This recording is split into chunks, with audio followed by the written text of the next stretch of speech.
At first it was weird, but I've been reading a lot of articles and also been listening to my friends' advice who've been to a bunch of mission trips, and they said, you know, it's weird, but you can write the letters, and then after you get the letters, the ones who have helped you fundraise for this, you would give them a thank you letter for, you know, for giving me this opportunity to go to mission trips and impact somebody's life.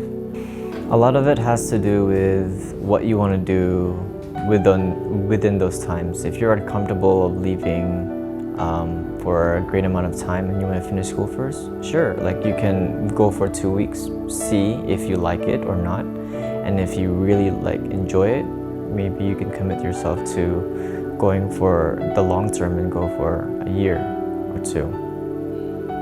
It's really up to your opinion. It's really up to your value as if you want to become a missionary or not.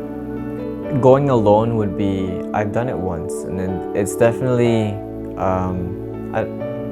different than going with your friends. With your friends, you're more comfortable to hang out with the same clique of groups or the same group of friends you would normally hang out with, versus in a solo, you would have to go out of your way to talk to them, and you have to be as, you know, not really super extroverted, but enough to, you know, like, hey, what do you do?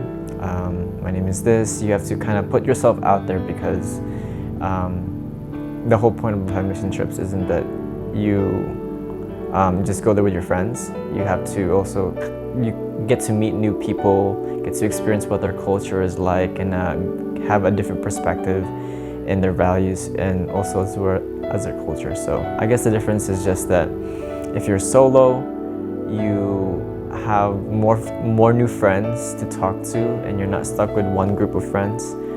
Versus if you're with your friends, you're usually more hang out with the same group of friends, and you have a hard time kind of, you know, going out of that friend group unless you like making friends, and you know. All right, so a typical schedule in Brazil mission trip was that every group was assigned to do some sort of devotion / worship kind of idea every morning at 6 a.m.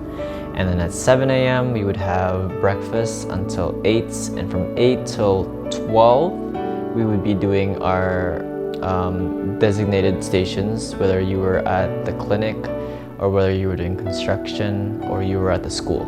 So everyone got rotated in wherever you went. And from 1 o'clock was lunch, and then 2 o'clock was we were back up there in the clinic, construction, or school, and we were rotated wherever we weren't at.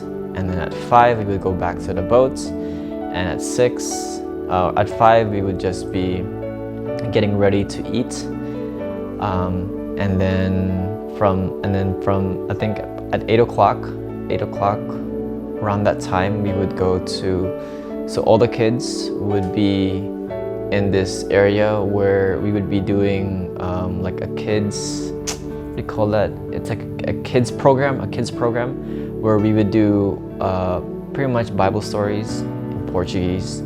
Someone would translate for us, and we would act it out. We would do activities, we would sing, and the adults would just go to a different boat that came along and pretty much learn about the Bible and Jesus in general.